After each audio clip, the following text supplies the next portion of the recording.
800-800 रुपए का सूट है ये तुम्हारे सामने। ये जो ऊपर नजर आ रहे हैं ये 1200-1200 के, और ये जो रेड कलर में है ये 3000 का है। आगे सब 2500-3000 के। और ये जो बाजार है ना इसके ऊपर छत भी पड़ा हुआ है, धूप भी नहीं लगती।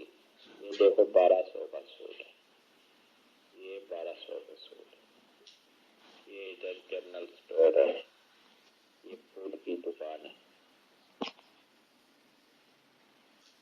ये देखो ये बच्चों के कपड़े 150-150 रुपए में दे रहे हैं। और ये देखो कितने खूबसूरत और सस्ते कपड़े मिल रहे हैं यहाँ। यहाँ देखो 650 रुपया, 800 रुपया, 800 रुपया, 1200 रुपये के सूट कितने खूबसूरत। ये देखो 650 रुपये का। ये रेड कलर वाला भी 650 का, ये 850 रुपये का, ये 2000 का, ये 1700 का, ये 1000 के।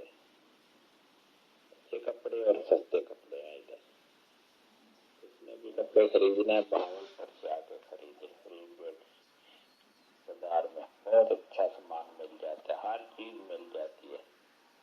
खाने का सामान मिल जाता है, मछली मिलती है, हर चीज मिलती है। जूते हैं, हर चीज है, जूतियों की दुकानें हैं। बहुत खूबसूरत बाजार है, ऊपर से छटा हुआ है, धूप भी नहीं लगती।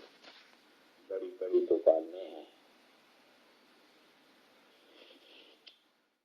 वरहमतुल्लाहि वबरकातुहू। ये देखो